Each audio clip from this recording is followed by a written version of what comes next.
And we are live. The stream thing is telling me here. So thank you once again. Welcome to another episode of the Mattriarchy. I am, as always, Matt Rhys, coming to you from dark and gloomy Scottsbluff, Nebraska, where the early days of autumn have set in hard here. And I'm used to seeing the sunlight out of my little window over there.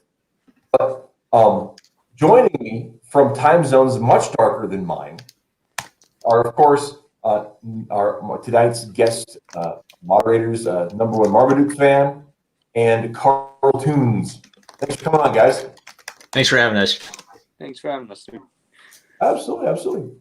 And so today we are here to talk about Jack Irons, which of course we've all read. And so we're going to have a little book club review.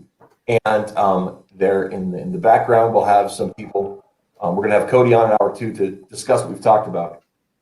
But before we get into that, I kind of want to give people time to show up. So I thought we'd go ahead and shoot the breeze a little.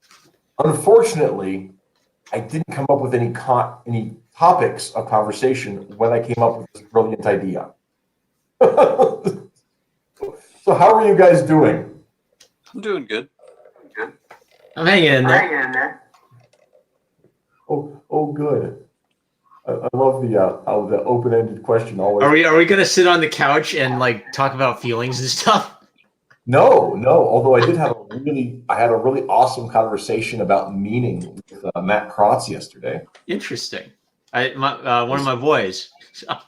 Yeah. He and I correspond quite a bit, actually. So I've had him on the show a couple times. He's a good thinker.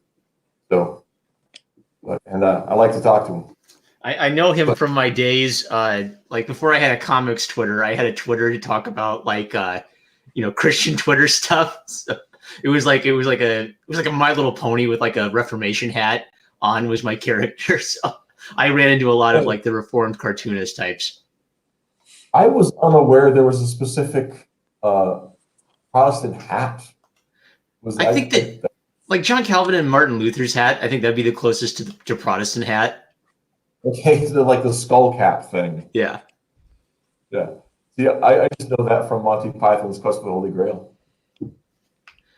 That'd be pre-Reformation, though. Let's see. Yeah, it would. Well, the history in that. Right. What they're basing it off of, not their cultural references. They can do whatever they want.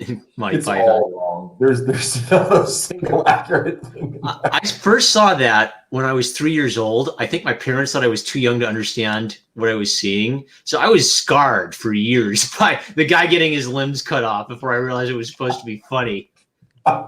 He has to walk around without arms and legs forever now. It's merely a flesh wound. Oh my goodness, that is hilarious. We actually have somebody leaving comments. I'm not looking at it. Oh, hey, it's Cody. He said, we looks like we got an echo, but it seems like it's resolved. Is it still resolved, or what's going on? I don't know. I have no idea. I heard it once, but then it got normal again.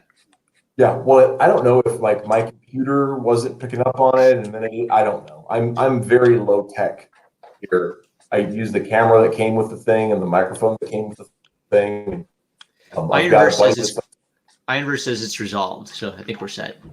Alrighty. Yeah, we'll pretend that it is.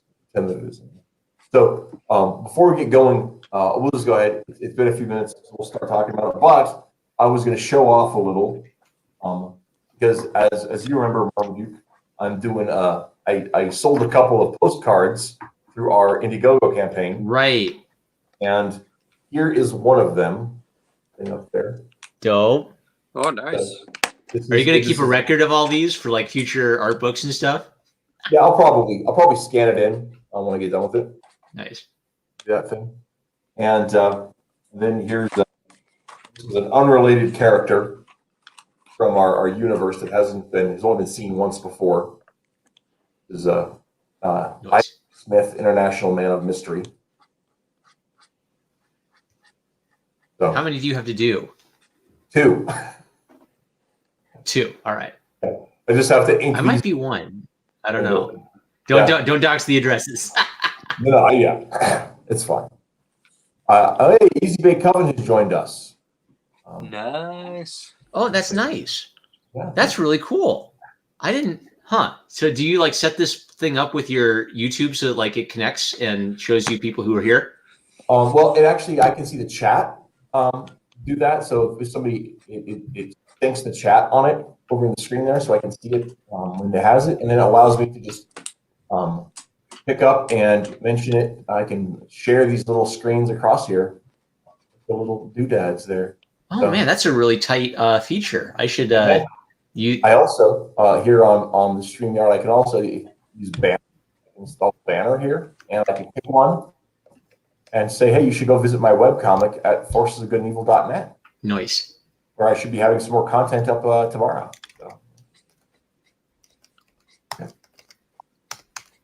So, and then they have other features if you pay, but I don't have a paid membership because I'm cheap. So, yeah. I'm going to forcesofgoodandevil.net to see what the forces of good and evil are. Wow, cool. Yeah, that's our webcomic. We've been doing it since 2006. It is kind of the flagship of our universe in terms of story. Yeah. It is a humorous kind of a dramedy about teenagers in superhero and supervillain high schools who compete in a small rural Wisconsin town. And yeah, and that's the story. We're right now reposting the archives because we changed hosts. Okay. So rather than try to spend like a week uploading all like 600 pages, doing it story by story. So. But I missed last week's update because I was on vacation. So you'd think I'd had time, but I was scraping my house. Okay, that was really thrilling content, everybody. Easy Bake Oven is going to turn 17 tonight, and he's making me feel like an old man. Really? Yeah. Wow. I did not realize he was quite that young. I knew he was a young one. He talked about being in high school. I didn't realize he was that young. Thanks for joining all these old men, Easy Bake. Yeah. My last night being 16, I've just been binging pop rock, prog rock, and music all day. That's great. His taste in music is so eclectic. I love watching. Every once and again on Twitter, I'll catch a conversation between him and some old metalhead, and they like have this like weird intersection of taste in music because some old metalhead guy is my age, right? He's actually, I think, 2 or 3 years older than I am. And he's like all sorts of stuff that I don't even know.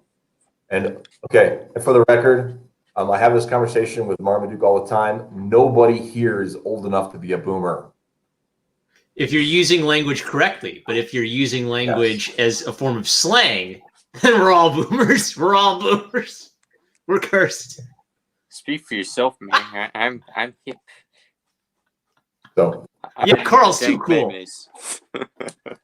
As somebody, I'm 41. I was born in '78. I am of the last couple of years of being in Gen X.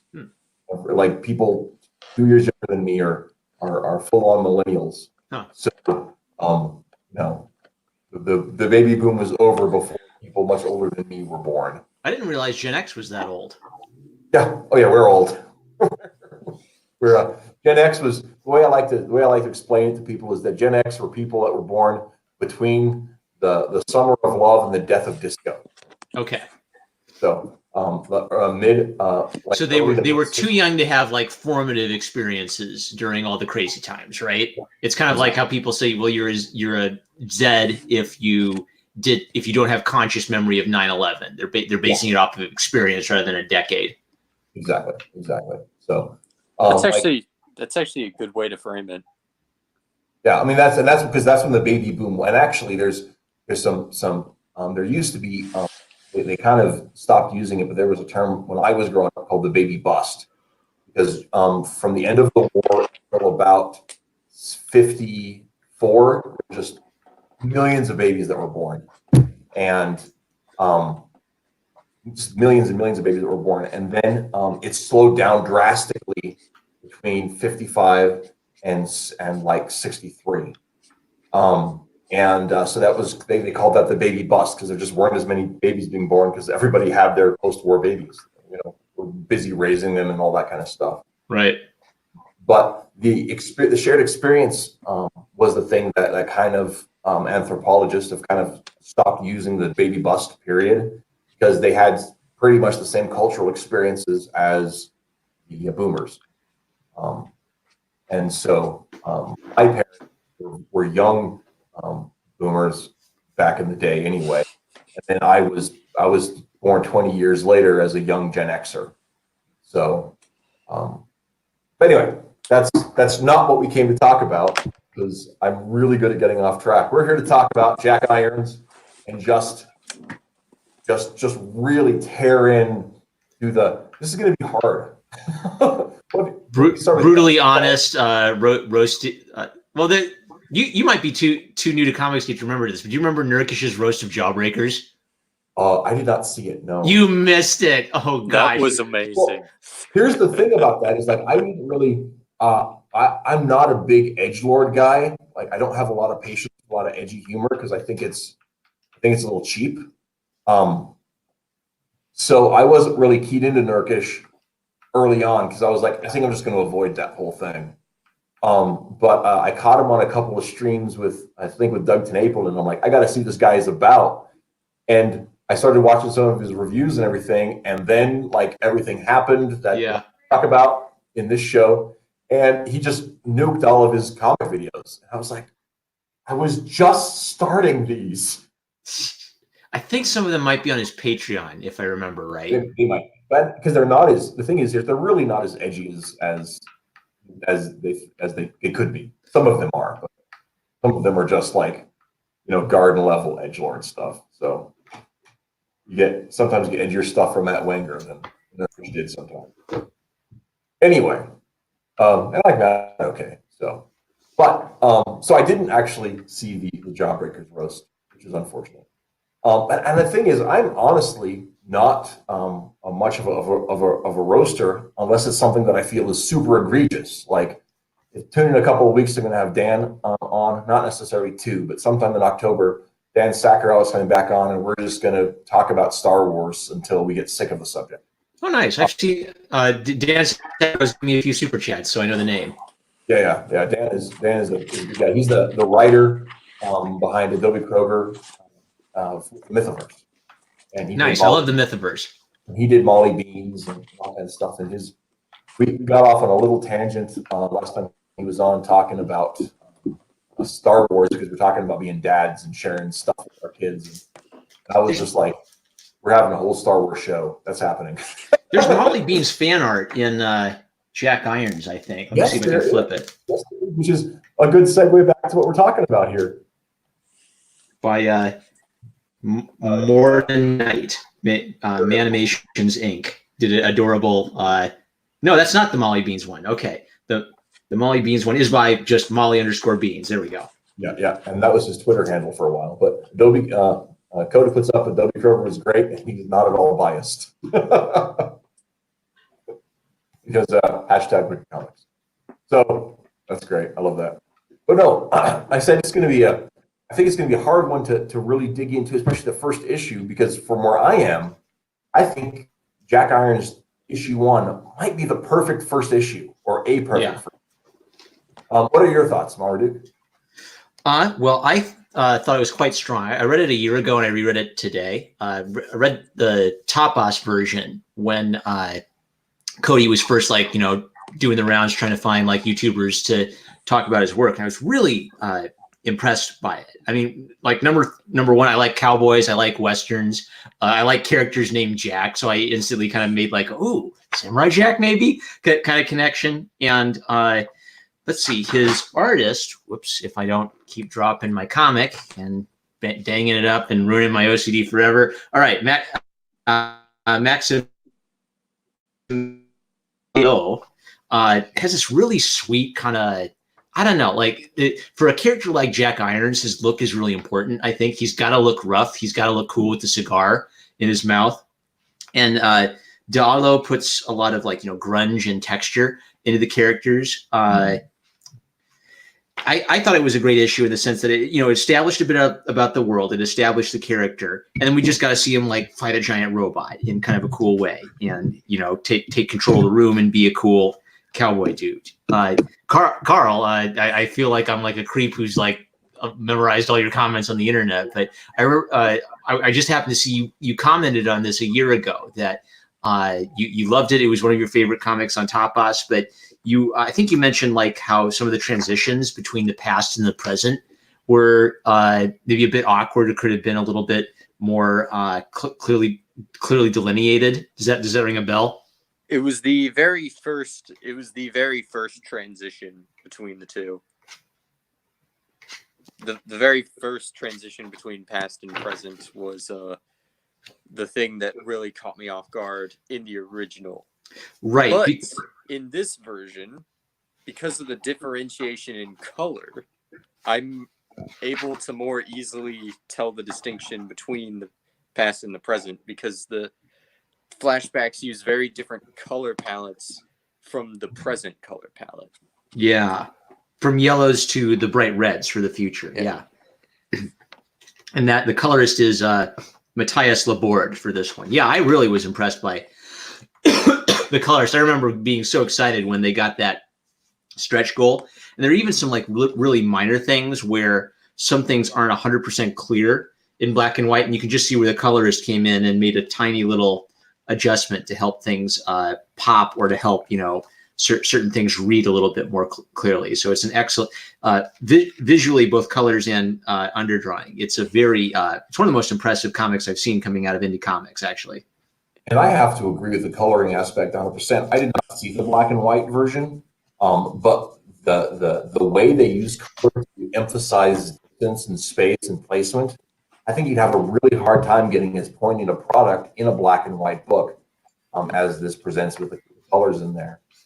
What's really crazy about the colors in this is that it's actually pretty spot on to what I imagined, like what this world would be colored like when I was reading it in black and white. It does a really great job of complementing the artwork well. Something else I mentioned about issue 1 is after reading issue 2, you do start picking up on things. You start picking up on, I think, Jack's sadness a little bit more. I read him as a character who is just has a tragic sense of like death in the world and the recurrence of evil and human nature over and over again because he's lived it, which comes across then in his backstories. And you see mention of things like the Famine Corporation, which obviously feature more prominently in issue 2. But really, the only roast I have of issue 1 is that he didn't include my fan art that I did for him. Maybe he's saving that. Maybe he's saving that for a climactic issue for later. That's the issue 3 lead piece. It'll be right under the credits in the issue 3. I drew it on a piece of rawhide. Actually, it was perfect because it was so rough and like beaten up, almost falling apart. I don't think I've ever seen this. I feel the need to now. Can we do a screen share? Yeah. Okay. Let me see if I can pull it up. We can chat while I pull it up, though. So were you both backers of the Indiegogo? I was. Okay. And I got, and here's the thing is like, when he was doing the Indiegogo for Jack 2, I had like no money at the time, right? Yeah. I was able to throw like the digital version, and I don't really like digital comics because I like something I can feel. And I have the other part of it is I have like a half a gig of digital comics that I never read. I know. I just forget. I got Miskatonic High because I'm like, this is a cool concept, and I want to read the rest of the story. I read half of the first issue, and I'm like, this is really good. Oh, look, it's time for me to go and do a thing. And yeah, I've got I'm the worst with that. So I was really, I got with the at the perk level I got, it was the digital for the first issue, and Cody was awesome and pitched in the digital for the second issue as a premium because they met their stretch goals with it. and or however it worked out. And I was pretty glad about that. But I think the aesthetic of that he's got is just so great, and I think it really speaks to the nature of the story. I did actually get a lot of the loneliness and depression that was an intrinsic part of Jack's lot in the story, and the thing I think is really interesting about it is that there's this unique stoicism that comes into and I'll share that in just a second, Marmaduke. But the stoicism that is part of Jack's character, that like there's tragedy, but this is lot. It's not like a oh man, my life is so depressing. It's an honest grief that is just an acceptance. And that's one of the things I think that is that American tough guy, whether it's in Western or detective stories or whatever it is, that is just such an important aspect. And the first issue really nails that perspective of Jack's person. And I think that's such a great spirit in that story. In that character and how well it portrays it. So I love it. Also in his humor and his conscientiousness, like paying for the damage he knows that's about to happen and thanking the android, the cyborg, for giving him a chance to finish his drink before it tries to kill him. Right. Yeah. So, also, side note, really great news from the chat. Cody said, I am on the newsprint bandwagon because I heart newsprint comics like you would not believe. Interesting. So could we be getting like an alternate release as a second, as an addition to the Wicked publishing release?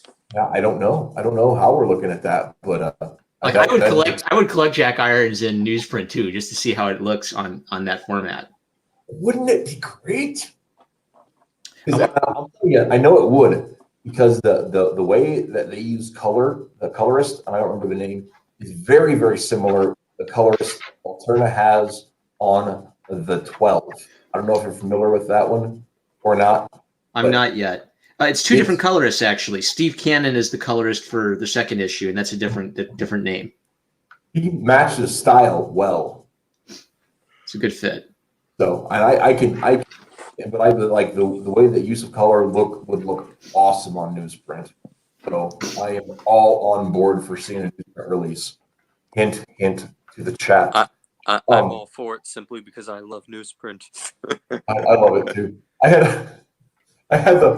had a hilarious Tony Sizzle and El Cruddo, who I have not met. Thank you for coming on to the show. Hopefully you enjoy it.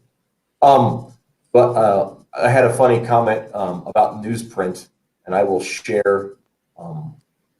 There is Marmaduke's rawhide fan art for Jack Irons. Dude, that is tight. That is good. Oh yeah, I remember this. It's one of those things where it actually kind of like limits you. Like you can't like do really precise movements on it, but then you actually have to like try to make it work. And I don't know. It was one of my things my art teacher gave me, and I have a bad habit of saving like scraps of things to draw on. But as soon as I read Jack Irons, I said, I have the perfect thing for this. So it actually worked out. Yeah, that's awesome. So, but anyway, I'm going to remove that from the stream because it makes my face tiny. Sure thing. And everybody back my face. Here we go. Here's the comment. Jack says, etched into rawhide, can it get any more cowboy? No, it cannot. That's the great thing. I forgot what I was about before I got sidetracked. I thought you were talking about. Were you talking about the quiet sadness of the character, or was that? No, I was. He was talking about the color. The color. I was talking about newsprint actually. Okay. And one of the funny things about this was I was watching Doug. I don't remember his name right now. Oh my goodness, Lone Wolf. Oh, that Doug. There's so many Dougs. There's Doug Apple. There's Doug Ernst. I always buy comics from Doug's. That's a rule I've come to believe. But Doug Garrett. Garrett, thank you. My goodness, my brain was just firing. But I was watching Doug Garrett's stream the other day. He was talking about newsprint. said that he loves newsprint. When he was a kid, he'd just sit there and he'd buy them and just read them. He said that you read too much of them, you get to feeling sick from the smell. And I'm like, I've never had that experience, but maybe it's because I grew up, in libraries. With my grandma was a librarian, so I spent a ton of time in libraries with the moldering paper and newsprint and everything. So maybe I've been conditioned. I don't know if that's the thing, but I could smell newsprint all day long. I have many days. But yeah, the sadness of Jack and his determination. It's just, man. And the thing I love about the first issue is it tells so much about Jack's history in these little snippets, and it is it's the same quality as the very best Hawkman stories, right? When they deal with Hawkman's resurrection arc. The very best of them allow each of those iterations to feel like it's an entire life, right? Even though you're only seeing 4 pages, it's written in such a way that it feels like you're seeing a glimpse into a real life. And Jack, the first issue, gets that very, very well, and I really, really love it. That's part of what I really love about it. And I can't find, and one thing is, like, when I had Cody on a couple weeks ago, he was saying no one will give me, the bad news about the comic. And the first issue, I can't find any bad news. I mean, it's just it's concise, it's thorough, it's got a punch to the gut, it's just great stuff. Can you guys think of anything that should be changed? I'm perfectly happy with the first issue. Yeah, same here. It's a really good introduction to the world and the character. Okay. Well, sorry, Cody, we've been unable to give you any bad news about issue 1. You'll just have to live on being an amazing writer whose first entry out is awesome. That's your cross to bear, So, oh, it said there's a typo on page 1. I actually looked for it when you mentioned that on Twitter, and I missed it. So I thought I saw a typo, but I thought it could have been read as Jack just using an unusual word in the situation. Well, let me go back to page 1 and see here. The first page, okay. We're all going to look to see if we can spot the typo. My earliest memories. It's a mighty one of fact. Oh, I can't find the typo. I'm mad. Fields. It's misspelled. Oh, there we go. Okay. There. All right. We found it. He mentioned it a bunch of times. I before E, except after. My good English grades have not failed me. No, I'm embarrassed. All right. I'm going to turn off my OCD looking for typos phase now so I can talk. Here we go. So here we go. Watch this. Here we go. On the screen. 100 points. You win it at free issue 3 if you catch all the typos.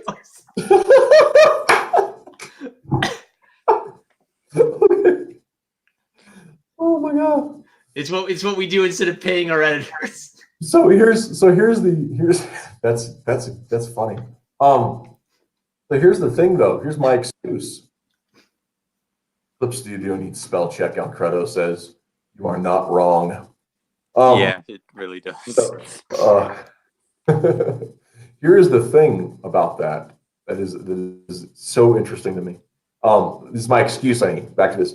So, have you ever seen those blocks of text where every word is spelled? And some people can just read it just like it's the right way. For a lot of people, if the first and last letters are in the right place, your brain will actually rearrange them in your mind. Yeah. So I do that all the time, and right. It fits the rules. So that's how I missed it. I missed it the first time around too, I think. Oh man, yeah. I even, like I said, I even looked at it again because Cody mentioned it on Twitter as a gag, and I was just like, okay, I can find this. I did not find it. So okay, here you go. Never catch issue 2's typo. Well, we're gonna roast issue 2, so So that might be okay. So it said it got through 4 pre-readers from the U.S., 2 editors, and the letterer before after all of that it got missed. So I did not notice a typo in issue 2 either. But let's go ahead and talk issue 2. Carl, I started with Marmaduke last time, so what are your thoughts on issue 2? Well, strangely enough, I'm actually going to start with the cover on this. I have one negative about the cover and one positive. The negative about I'm going to go ahead and share the screen here, so hang on just a second. Okay, thank you. Let me go ahead and have this up there.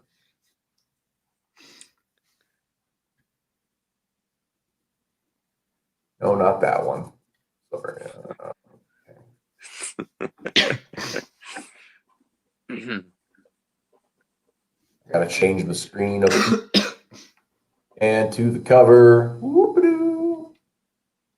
Okay. Yeah, you Oh, see, nice. the one negative thing I can say about the cover is that it has a bit too much negative space. Like there's this really big empty area right on left and right. I don't know why, but that bugs me. Like you could have had maybe a zoom in on Death, right? So his feathers could be behind the logo, and you could have had Pestilence and War to the left and right, kind of leering down on Jack. Yeah. They feel a little bit bigger and more like an ominous threat. Exactly. One thing that's an uber positive about this is the shape language. The way they... it's hard to explain. I like how each of the 4 horsemen are like a part of this singular like outline, and I like that they all share like that they're all within one silhouette. I also love the way Jack himself is shaped here. The ginormous V-shaped torso. He's got like these kind of thinner, spindlier legs than he does in the first issue. And that actually carries on in the actual inside of the comic. His legs are slightly thinner than they are in the first issue, and I actually kind of like that. He has a much more striking shape because of it. Much more striking outline. It looks really cool. Yeah. I can definitely agree to that. Also for colors, just a soft purple for Jack against a warm yellow for the background. It's a really straightforward color harmony. It's complementary colors. They're opposites on the color wheel, but because it's a softer purple, it's not lurid. It's not the brightest purple up against the brightest yellow. It's a bit more pastel purple, so it still pops no matter what, because complementary colors always pop. Yeah, no, I think those are all good composition notes. So, what are your impressions of the inside of the book, though? That's the question. This introduces a lot of new stuff that is only hinted at, even vaguely, in issue 1. The only thing I think was referenced directly that I remember was the Famine Corporation. So we're introduced to 4 new villains who are inspired by the 4 horsemen of the apocalypse. And to me personally, the most interesting thing is the idea that humanity itself kind of we create our own horsemen of the apocalypse through kind of our own political back and forths and intrigues. And every world, it seems, at least it seems to be hinted that other worlds have created their own 4 horsemen of the apocalypse. So there's actually some like greater war going on that we're not even aware of. We have Jack in a bar narrating things again. And my roast of this issue is it's dumping a lot of exposition on me, but there are some nice elements where at least we're getting some action in the bar where the guys are having their card game and shooting at each other. So it's not purely exposition. It's giving me some fun little comedic breaks, but it is a lot of brand new information. I kind of feel like I'm getting a crash course on world history for the Jack Irons universe in this issue. Yeah, I do feel like they really leaned extremely heavily into the world building, and I do love the designs for the 4 horsemen.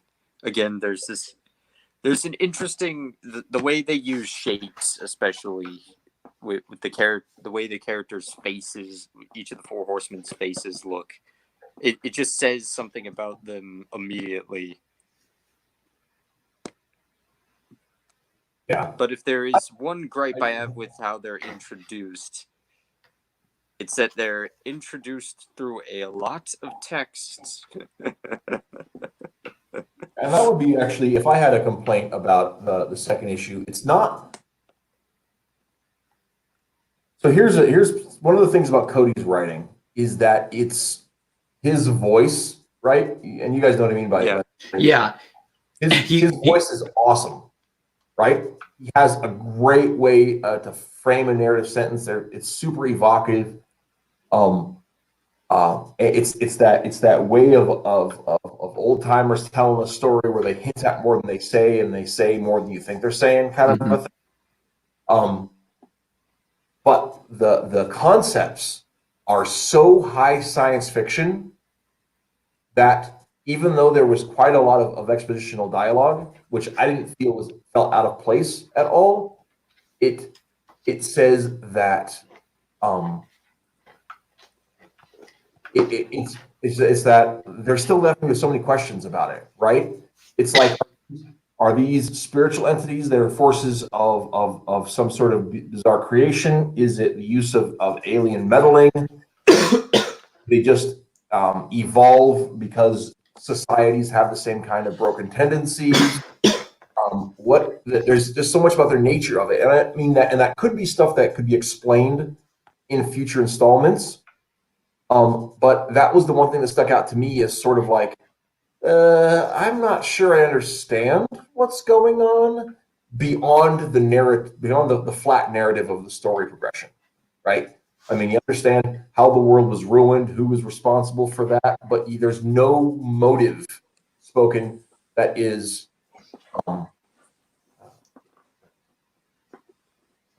there doesn't seem, at least that I did not pick up on it. Maybe I missed something. I'm not trying to be. I think I pick up on what you're saying because they reference other worlds, but the line I'm thinking of is when Jack says, you know, no civilization reaches spacefaring without birthing at least one of them, implying that the society itself has something to do with the birthing process.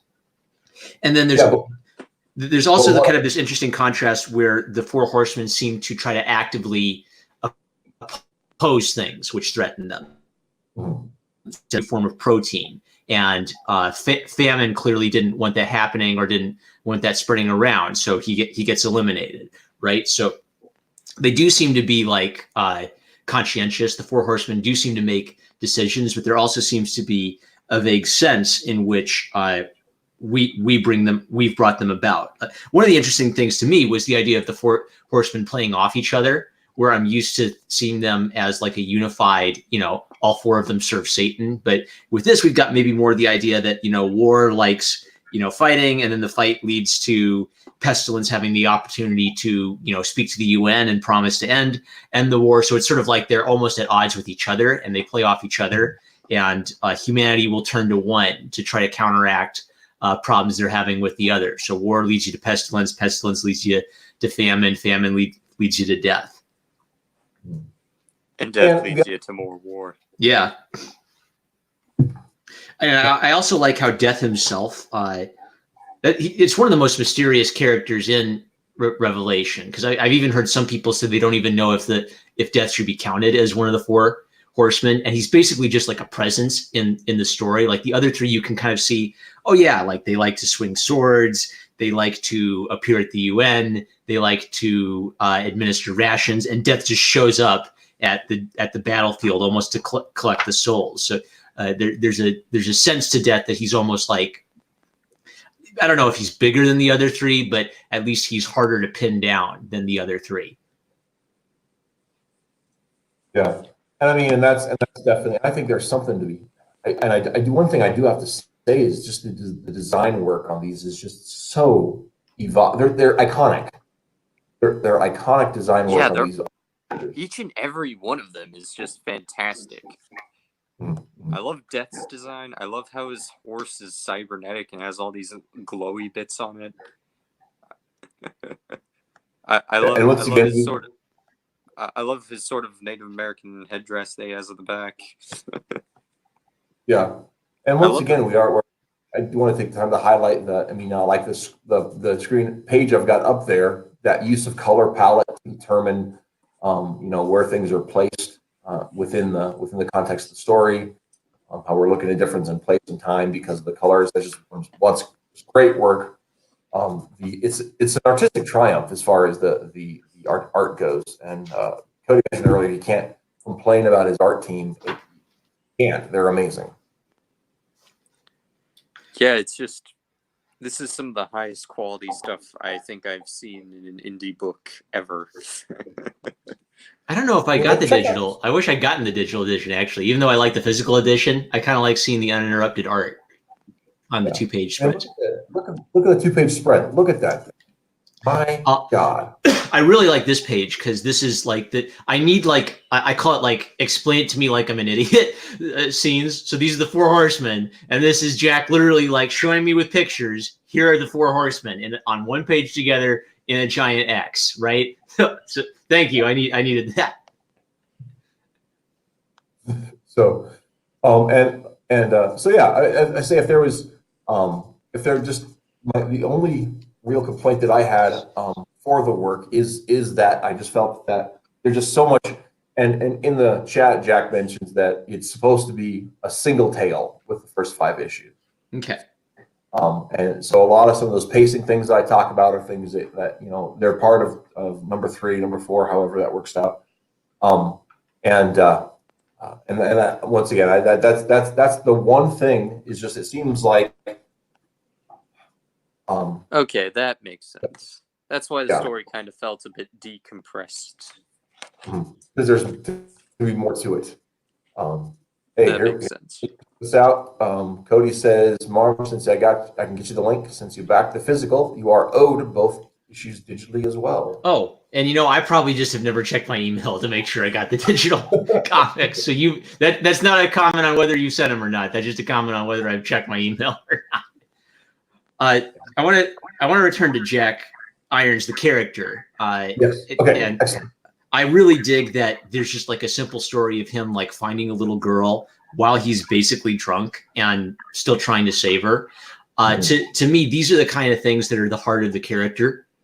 And even though I did critique this for, giving me a whole lot of world building and new characters to follow, there's still a good sense that we're getting kind of like down back to basics with Jack, him doing kind of like cool cowboy samurai Jack, lone warrior kind of stuff. And my absolute favorite scene in the whole book is the truck flying over the dune with "This is Jack" right on the front. That to me is like a really impactful idea. Like I just imagine him like busting through a bad guy's lair with "This is Jack" strapped across the front of it. It's a ballsy move.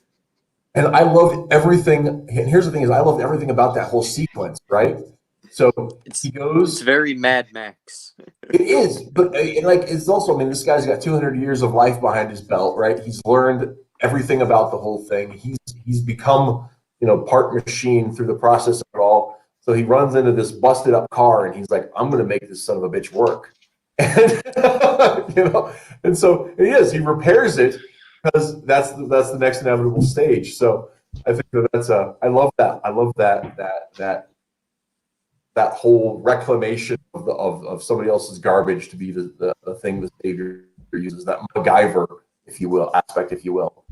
And I love so much about Jack's character, the blending of, he's in this life, he was a tribal Native American during American expansion who, became part of the cowboy West, right? And so he's got this crossover culture where he's cowboy and Indian, and embraces, as part of his existence. Plus, he has all these memories that are filtered in from previous lives and all the other stuff that he's been through, and they're part of his collective consciousness too. And he does it. And the thing I love about it is that in telling it, the story, he's able to give all of these things legs, so it doesn't just feel like it's fan service or some sort of gimmick. It feels like really authentic to the way the character acts in this iteration of his existence. And I love that about it. The other thing I really like about issue 2 is, even though there's like that world building dump where it's just, and a lot of those concepts that, like I said, I didn't feel were quite explained, at the same time, you're not cheapened out of a good action adventure, right? You have all of this stuff, and then, that's maybe, I didn't count pages, but that's like maybe a half or a third of the issue is this background stuff, this story that Jack's telling. And then he goes and he rescues the girl, and he meets the shaman and all that kind of stuff, and you still get a fun adventure, despite having all of the stuff in there. So a lot of decompressed, world building, heavy stories, they leave you without anything enjoyable for that piece, because you get so bogged down with the world building that there's nothing left for room to make it up with, and this didn't do that. And in fact, it starts with the exposition part that's necessary for 3 and 4 and whatever else, but it leaves you with the adventure, and that's the part. Well, that's one of the things I really enjoyed about it. I will agree with that, especially that cliffhanger ending. I do like a good cliffhanger ending. If there's something out, Well, I was can't going be to the say, top predator. Can we bring up the character There design you can't kill. cliffhanger ending? character design for the cliffhanger ending. Yeah. If there's sure. something out there you can't kill, you can't be the apex predator if there's something out there you can't kill. Nice evocative sentence. Yeah. That is, So what's interesting is, we've introduced the 4 horsemen, but, he's not going after the 4 horsemen yet. They're almost like an overarching problem. And his immediate problem seems to be something he can't kill. Now, does that mean he's an immortal like Jack or another alien? I kind of like how there's maybe a visual motif of Jack's coded cowboy. This guy's coded Native American, kind of a classic Western face off. Yeah, Jack has basically roots. In one of his past lives, he was a Native American. So I don't think you can't simplify either of these characters just to cowboy and Indian. But I do like I kind of like really simple setups like cops versus robbers, cowboys versus Indians, samurai versus ninja, that kind of a thing. Yeah, I think one of the things that's great about that is it allows, because they're sort of these pop culture archetypes, that they're already coded with things that we understand, so you don't have to spend as much time breaking those things down, and then they can be broken down later on, and you understand. I mean, like a really good story that uses that really well is Mike Barron's. Oh my goodness, I can't remember the name of it. It was a DC comic that he did. Never mind that. I'm not going to be able to draw it. No, we'll just skip past that. I know what you mean about the when we have those shortcuts, those narrative shortcuts we can use. It allows us to not spend the time delving into the archetypes, but rather let the story explain it for us.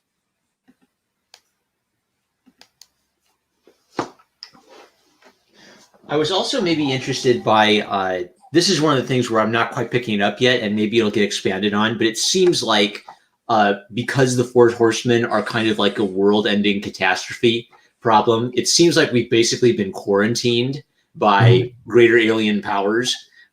So we kind of have the benefit that I guess our 4 horsemen can't go join all the other 4 horsemen, but it basically means we're on our own on this world, except maybe for a few kind of ancient aliens meme characters who are intruding into our world.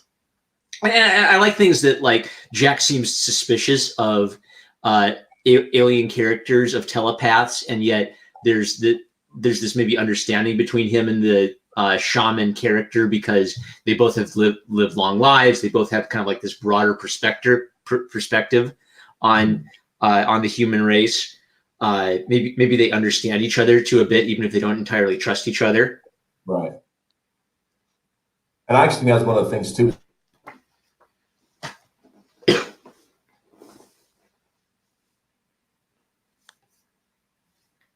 Hello, Matt. Like, should I go? Did I disappear? You cut out for a second for me, at least. Okay. Yeah, I was thinking. One of the things what I was saying is one of the things I really liked about, the shaman character is how much that he seemed to understand how much Jack just didn't like him, and he just didn't care. There was no pretense between them because of that, and I thought that was a really fun dynamic. I love that whole scene, actually. So, great scene. I'm gonna have to agree with you. Also, on the topic of the last page again, that splash page is easily poster material. Yes. It very much is. It's got like this Frank Frazetta-ish pose and just this wonderful, blocky, intense style to it. I love it. Also, the use of heavy blacks. Yeah, I'm a sucker. I'm a sucker for that kind of stuff. Hey, here we go. Cody's little input on there. We needed a lasting final image. You nailed it, pal. It's a great. Also, oh, well, it's been just we haven't talked about Jack the entire time, but it is nearly the hour. So I think you've got the link, Cody. So anytime you feel like jumping on in, we'll let you. And I am going to drop my screen from the screen. We're going to go from there. Oh, here he is. Wow, that was fast. Bada bing. Yeah, the trigger finger itching to go. gotta go fast. All right. You're too slow. There I am. All right. How's it going? Can you hear me? Yep. Yes, we All did. right. Well, I'm glad to hear you guys liked it, but that's not what I came here for. No, but one of the main criticisms I've gotten from even issue 1 is working on pacing, especially since, like you're saying, it's very decompressed work. I'm cramming a lot of ideas into a very brief moment of somebody's time, and so that's something I have to work on. If I have the ability to know that I can get more than 5 issues or what have you going, then I can kind of take my time more. But even then, I'm glad you guys enjoyed it. Honestly, I'm still waiting for somebody who it just does not work for. Still hasn't hit that person yet, or they haven't told me, and they're just too polite. I don't know. I gotta do for you what I did for Zach and go into like crazy typo hunting mode. Apparently. Oh, there you go. Yeah, definitely through my marketing, the typo is everywhere, and I don't care. People are smart enough to spell for me, you know. Well, the nice thing about a character like Jack is, he could just go into his drawl and I can say these words whatever way I want to, Oh, I've read so much Jonah Hex, and the older Jonah Hex, it was like reading a foreign language. Sometimes I love it. And actually, there's that spirit of the sad wanderer that is part of the Jonah Hex thing is very in Jack Irons. Yeah, there's a lot of inspiration there. We even the poster you got, Marmaduke, not the Colorado one, Oro 4 Horsemen, but the other one, Zombie Hex. It Right. is a homage cover. It actually homages issue number 1 of Hex. Nice. Yeah, it's a fun little piece. So, question. I have some question, and maybe this is spoiler territory. I don't know, but have to spend a little more time digging into the thing here. With the horsemen, right? Does every world have or the potential to generate these horsemen? That's one of the pillars of everything we're doing with what Ironverse Comics is hopefully going to be. That's really what it is. All the worlds have that ability. They pretty much always reach that access kind of what Jack was saying in issue 2. And there's some very old worlds and there's some very new worlds that get taken over, and Earth is one of the newer ones. In galactic history wise, but there's 4 pillars, 2 Ironverse comics, and those are the 4 horsemen, and then there's a 5th opposing force, the Anu Confederation, and we've explored that in Cactus Coyote a bit more. There's the free to read manga on Tapas that kind of you get to see what space is like outside of outside of Earth, and really it's just been. It's been a lot exploring. There's again, it's a very kind of a high fantasy universe. It's kind of got a lot of 40K to it, Warhammer 40K in terms of scope, and that's my bad. That's another franchise I'm really big in. So it's a grim dark universe set with a Western background. And 4 Horsemen are a part of that, bringing the entire galaxy together and allowing stories from all kinds of different angles to be kind of filtered through that overarching opposing force. So once again, maybe spoiler territory, but are all of the instances of the Horsemen manifestations of a singular force, or are they each opposing group or differing groups of 4? They're unique manifestations. So the same 2 wars might not get along.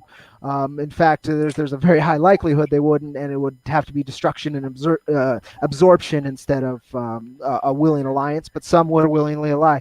It's just a lot of what Jack was too is to have these very large concepts where any set of ideas can kind of be jammed into the overarching story path, the overarching universe.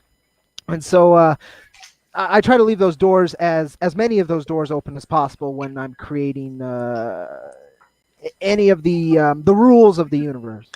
And that's kind of what we're trying to touch on, and it's a big part of it. No, there's going to be a unique to everyone. Some might be very similar, but it's still a unique expression of that overarching power.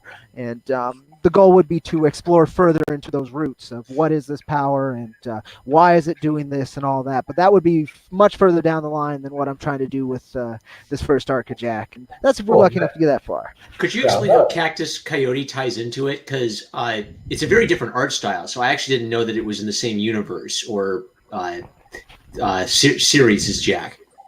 Well, so New Deadwood is Earth's kind of haven for people and for a lot of alien refugees, and it's you'll learn it's kind of a mecca for a couple certain races to go to that world. But in Cactus Coyote, it takes place in another kind of a 6th faction, a more neutral kind of at local level kind of thing, Spinneroonie Town, which is the galactic underworld, all the criminal underbosses and everybody who deals between the legal stuff in the Anu Confederation owned stuff and the horseman space. And they just, that's where everybody can meet, gamble, deal in excess, pay off politicians, go from zero to hero. In terms of finances, it's a dark hope in the center of the galaxy, and that's Cactus Coyote. Kind of starts in the middle of that. He's a alien shape-shifting garbage disposal. He was repurposed into a garbage disposal by Plague, one of the plagues in space, and he escaped. And it's just him trying to find his space in this weird space western apocalyptic universe. And with that, it's the goal is to intertwine the stories. The end of Jack number 2, that character that's introduced at the end, he actually has a mini in the works too, to maybe get his own at least storyline to fit into the overarching storyline. There's a lot of work there. Cactus Coyote was our first attempt to kind of put the humor and to explore space. It takes place a little bit into Jack Hiron's story. It's about 20 years later, something like that. And Jack's a known outlaw in space, so you'll see his posters and references to him in Cactus Coyote. But it's more of a wacky tone. It's putting the it's basically putting the Looney Tunes into like a Warhammer 40K universe, and seeing what comes out. And the goal is to intertwine these unique beings. I wanted to say heroes, but not all of them are going to be very heroic, and have them oppose these larger forces for as long as it's financially and story possible, as long as we got tales to tell. Yeah. As you talk about the Iron Verse, like, do you have any thoughts about maybe like expanding the universe or allowing other writers to enter into it? You have a very distinct narrative voice, and I think that's clearly like important to Jack, is his sort of broader perspective on humanity that I've noticed. But do you imagine like hiring writers to do like other corners of the universe or other characters within the universe? That would be my hope. I would love to be able to do that. Right now, so even Jack as a character is designed to eventually go public, with his past and his histories, and being able to tell stories in the Ironverse that are historical and might not have any science fiction to them, or have some kind of weirdness to them. So that's just Jack as a character. The Ironverse overall, there's other ways to do that. And again, that's kind of what I did. Cactus Coyote came about that way. He had it was an author that I had talked to for a while when I was running the campaign and such, and I always wanted to do kind of it's a heavy metal Western Justice League is kind of the overarching of Ironverse comics. It's going to be a lot. It's more. It's deeper than that, but if you wanted to look at them as that, it's fine. And this was, I wanted an alien. I had the Silver Soldier, the Platinum Knight, the Golden Monk. There was a couple ideas like that. That's the Steel Cowboy. It was heavy metal themed, and kind of those archetype roles. But Cactus Coyote, he actually ended up fitting into that because Cactus is the starship metal that's used primarily, and it's the armor that Jack wears as well. It's fabric made, but really that was the one of them. He pitched me a one-page little short where Cactus Coyote was looking for Jack in the bar at New Deadwood, and I thought that was cool. And then he just kept shoveling me scripts, and I've read a lot of Cactus Coyote, and it's a great story. It's really deep. It's got a more interpersonal relationship than overarching relationships, which is kind of what Jack explores.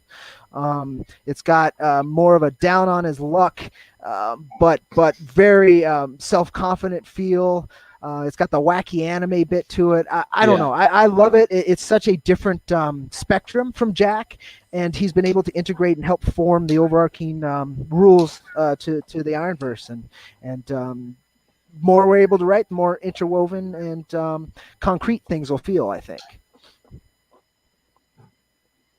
That's actually very, very cool stuff.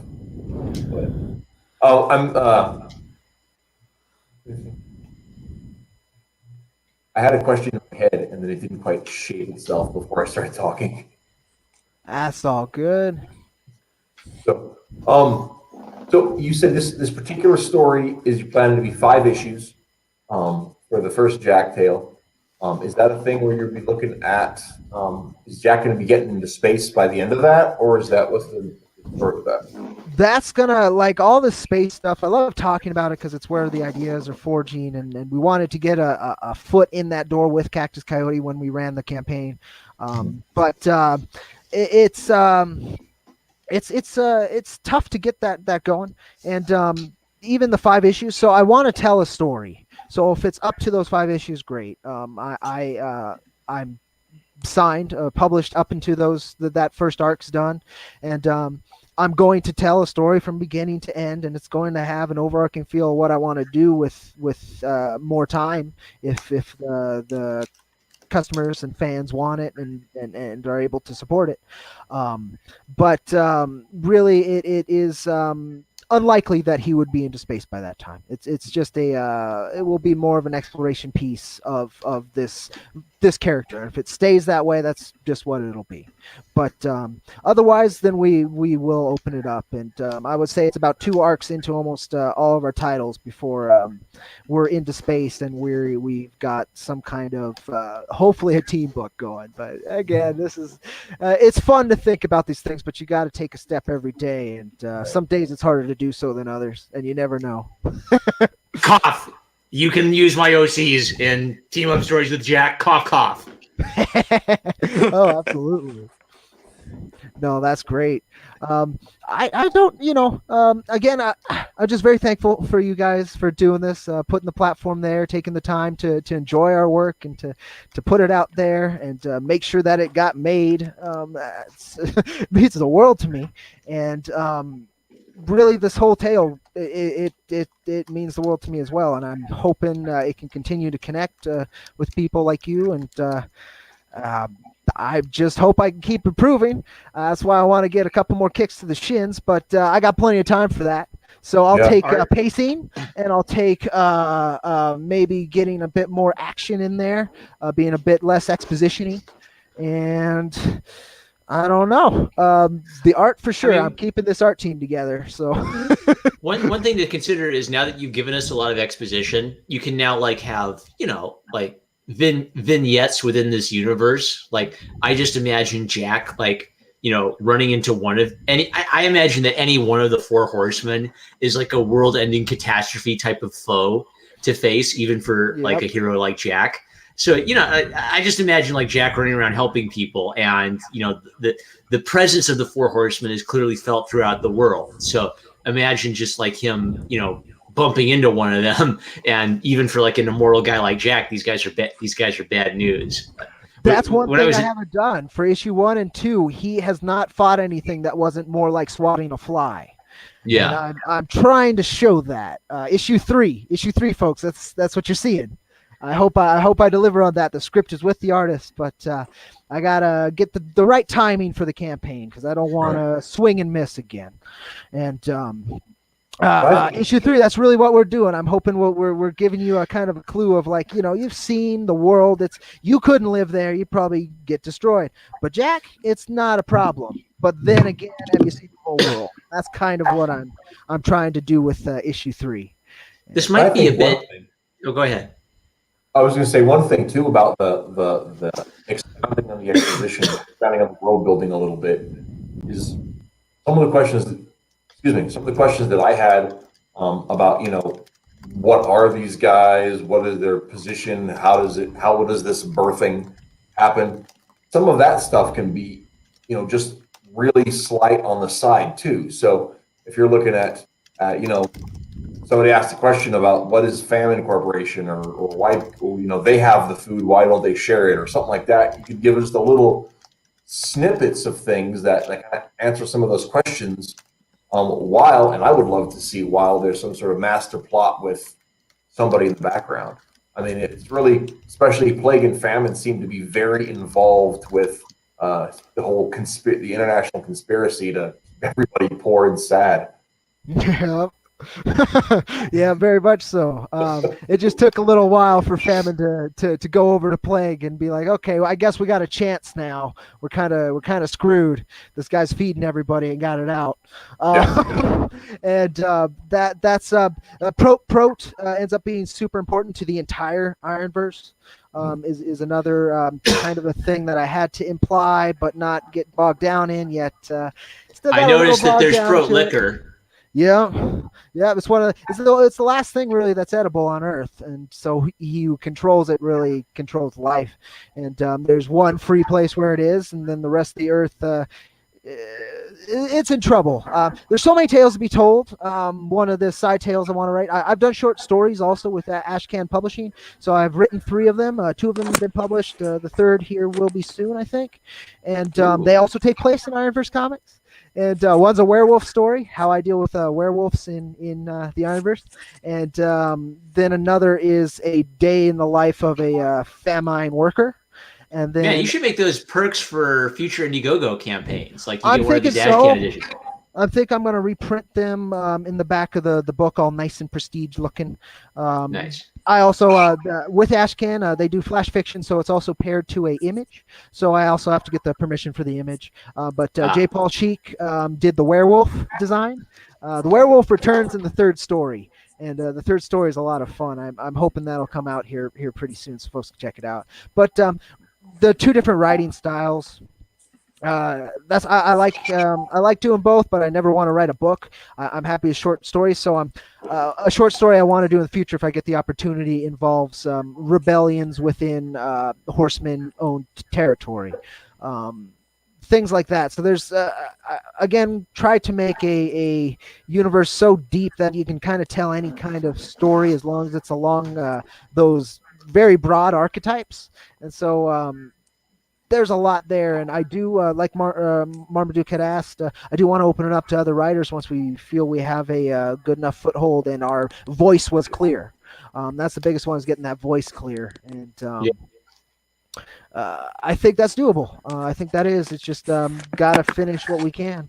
I would have loved to get Cactus Coyote out because that would have given more range to the voice, quite a bit more, because it would be more fun. Jack is a very dour tale in both issues. It's just like, here's all this crap, this guy's dealing with it, now you're dealing with it too. That's not that great. And then here's some action.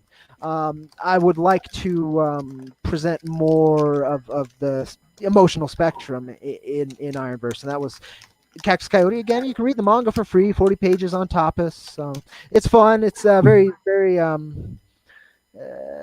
amateur, but it was fun to do. It was a good work. I did the very pretty weak lettering, and the art's fun, and it sets the tone, and it gives you an idea of what Cactus Coyote is and what you can expect in his adventures.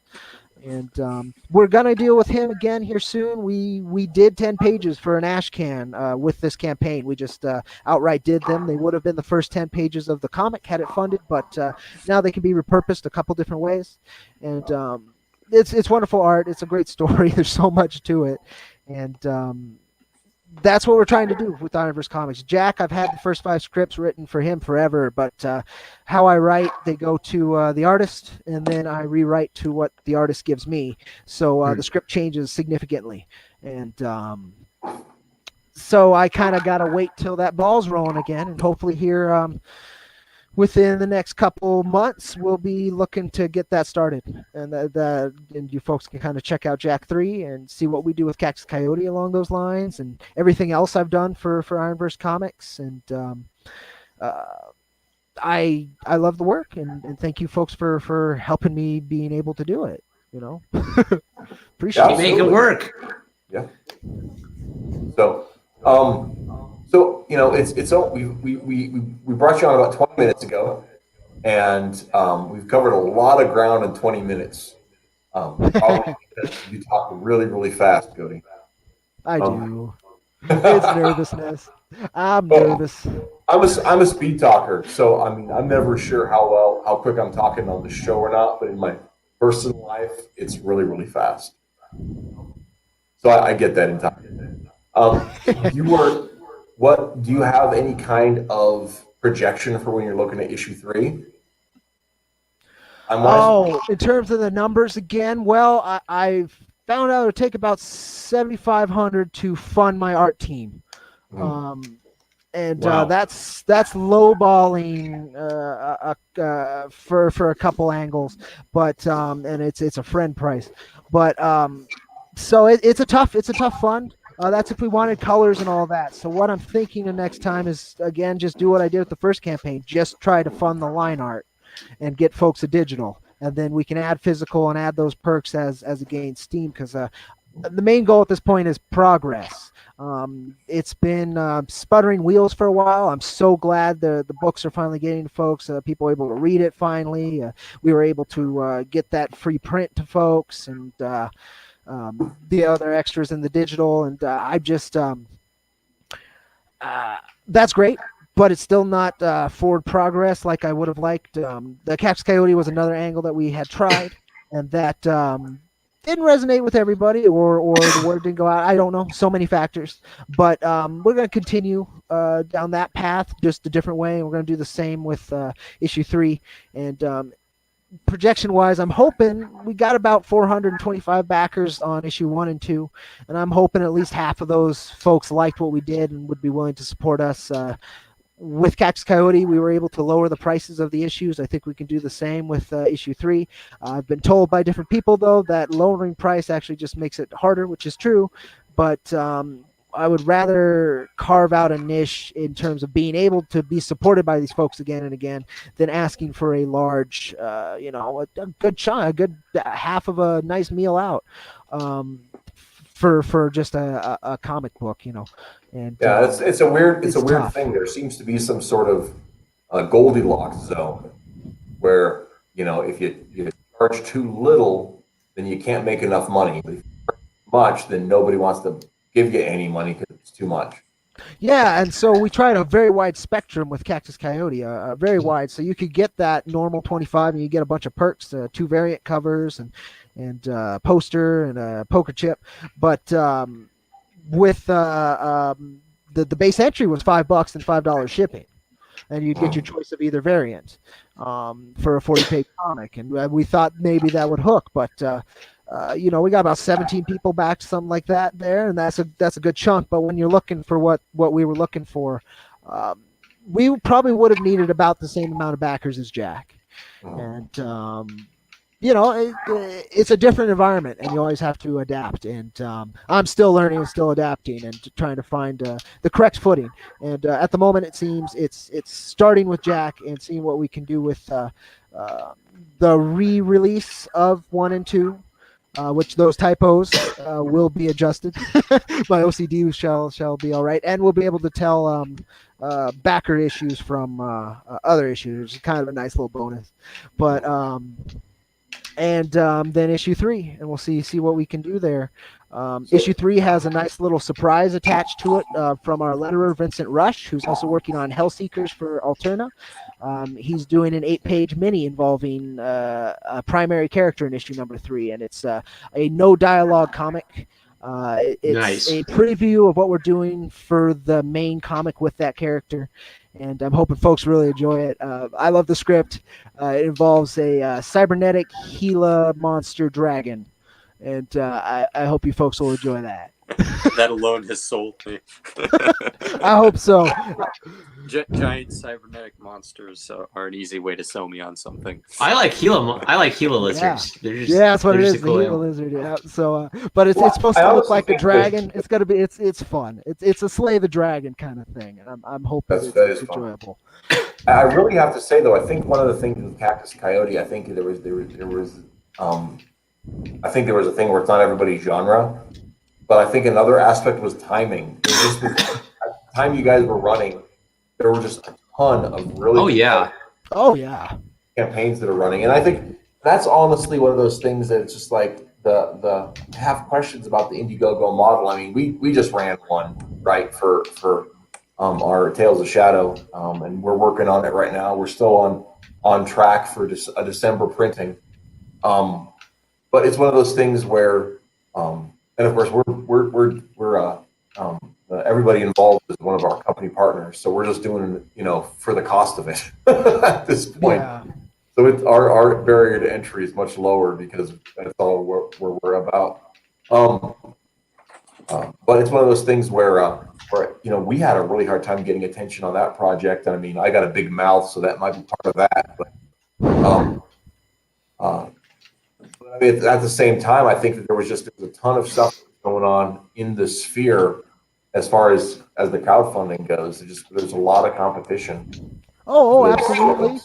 We also tried to we did a little bit of just reminders to our backers too. That was that extra little business card we inserted with all the issue number 2 going out, just to see if we could get more interest just directly from the folks, because we were finally getting that issue to folks. I mean, we took a long time to produce issue 1 and 2. 1 was much quicker. Obviously, the line art was done. We just needed to get it colored. But even then, it's that's why we wanted to give the poster, print, and such. It's that length was too much, and we have plenty of ways to avoid the same pitfall. But nonetheless, I'm sure that was part of the Cactus Coyote, double thought about it, double thinking about it, honestly, again, yeah, like you're saying, timing. There's a glut of what I call the cacophony. It's just so much noise out there that, and some of it's very beautiful noise. So they're listening to that, and I don't blame folks. But and again, it's not everybody's genre. Not everybody wants a.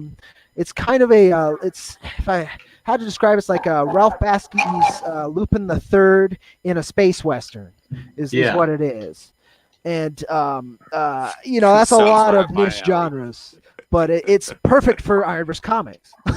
it's perfect, that mishmash of very specific ideas. It's a great way to show the underside and to interact with the different races, establish them, to also just give a laugh here and there. And the colorist too was the colorist for issue number 2. We got him to do those first 10 pages, and turned out a really gorgeous book, or at least a gorgeous set of pages. And again, we're going to get those lettered, and they're going to manifest in some form down the line for folks to have. Might do what they used to do with Old West Comics and throw an issue in the back, a short in the back. That's been kind of a thought. There's also a thought on releasing a anthology issue that collects a bunch of different single stories.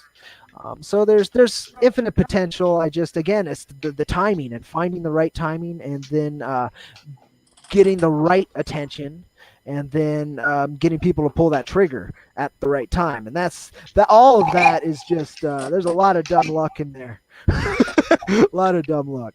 So I'm going to be happy to try it again down the line. Just I'm unsure exactly when we're going to do that. I think we're handling the reprints of issue 1 and 2 for public release before we move on to any other direct project. But we still got, I think, one more page coming in for Cactus Coyote, and then we'll be done with that, have them all colored, and then get them lettered, and then I'm unsure. We also have a Patreon. That's been an angle that's been more enticing to me. I would like to be able to get a much smaller amount monthly to just produce, but figuring out the rewards for that and the logistics, I just haven't taken the time, and that's my bad. But so to clarify, yes, was the first printing not available in comic book stores? It was only available to backers. Only available to backers, both first printing. Nice. And then the digital even has a different cover, and the physical's got, well, not a different cover. It's a zoomed in. Jack's a little bit bigger, and the number, it doesn't say issue 1. It has a number 1 on it to kind of stick more out, and that's going to be probably the public printing of number 1's cover. And Wicked's doing that, right? Yes, Wicked. Wicked really is why you folks are talking to me. They were able to offer the physical issue and have my back on printing and shipping, and without that, without the physical, there would have been very little interest in Jack. I know it from running a campaign right before that campaign. There was no interest on it. People want to collect something, yeah. Yeah, people want the physical, especially with this wave, and it was just perfect timing last year too. Just people were looking at indie comics, and they were looking for things that were against the mainstream. And this Smoking Cowboy, basically, if you're on Earth, you're smoking because Prot cleans your lungs, and those Prot cigarettes are cleaning your lungs from all the soot and the ash and all the crap that was through the atmosphere. So it's actually, smoking's good for you in the Ironverse. Nice. We'll see how that goes. Man, I tell you what. Here's a little side note. This is unrelated to Jack specifically, but I got to talk about smoking because, believe it or not, I'm kind of a fan. Right? There wouldn't be an America without tobacco, and I honestly believe that some, not all, some of the vigor behind the anti-smoking lobby is actually anti-American propaganda. Well, your character doesn't do it. Interesting. That's a trip. I have no idea, but I'm not making a big stance against smoking or for smoking. I just thought it was a hilarious anti-authoritarian take. It's just an extra screw you to these and it just evil looks beings. so cool. And that's exactly it. It looks very cool. That's why you'll see so many cigarettes, no matter where you are in the Ironverse. It's just because it cleans the lungs from the decadence and the dystopia, which is it's kind of if you look at it too deep, it is kind of an analogy for why people pick up cigarettes and drugs and such. But it's not the purpose per se. It really is a stylistic thing. Maxie just started putting a bunch of cigarettes in there because it helps set that tone, and I was like, oh, you know what? I can make that into something kind of cool story-wise, and so that's what it is. I used to be a smoker, but with my psoriasis, it's a tobacco is a nightshade. It's related to tomatoes. Oh, If I smoke, I start bleeding internally, so I can't. Psoriasis. Siri heard that and thought psoriasis was her. psoriasis. Jeez. Hey, psoriasis, set my alarm. Jeez. What the heck? It's the Roman one. It's the Greek model, psoriasis. So yeah, I can't smoke anymore, and it makes me very sad. Aw. Well, I do know it's not all that healthy either way, but Well, no, I smoked a pipe every a couple times a month, so I wasn't like a daily cigarette smoker. yeah, that's a big difference. I sit down with a bourbon and a pipe and read, and that's there a you pleasure go. for me. There you go. Nice campfire. Got your velvet robe on. Get nice and comfy. Swirl your scotch. Nowadays, all the cool kids are vaping. So, but yeah, that phase of my life is unfortunately over. But yeah, the aesthetic of Jack is just great. So yeah, that's it was a big part of it. It's kind of everybody's trying to look for any escape from this crap, and that's smoking's one of them. So everybody's gonna smoke, but might as well make it logical in the universe too. And why he's rolling up one and doing it himself too is because nobody's actually mass producing these things. Somebody's producing tobacco somewhere, but you're still gonna go buy it, pick it up, roll it yourself, and you got to find the paper or whatever you're gonna roll it in. But yeah, it's just an extra tone to the world I really liked, and it is the first issue. It's him with it's alcohol, tobacco, and firearms. That's the cover of the first issue of Jack. He's got his gun sitting on the side. He's smoking a cig, and he's holding a big old bottle of Prot liquor. One of the guys. Issue 2, we wanted to be able to, I love it. Issue 2, it's more, this is the hero and this is the overarching world. But then you open it and it gives you a bottle of liquor and a pack of smokes to get through this dystopia with the story. And, one of the guys in the chat in the first hour, I was scrolling through, and they had the second page, and the comment was, "This is the best second page in the history of comics." It was very solid.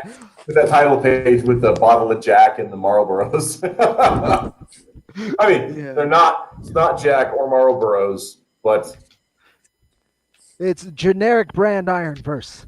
But no, it's I don't know. I thought that was a great opening, and it brings it back to what you're gonna get in the book and what you need. And it's gonna be dour, it's gonna be sad, but you can get through it, and maybe you'll have some fun.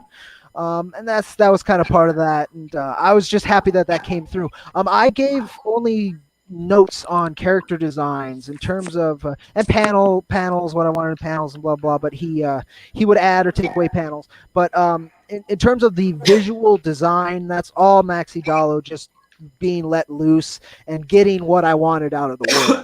He obviously right away knew the tone I wanted and the vibe where it's kind of goofy because it really is. It's a high fantasy and this trying to be all gritty and realistic and making it feel.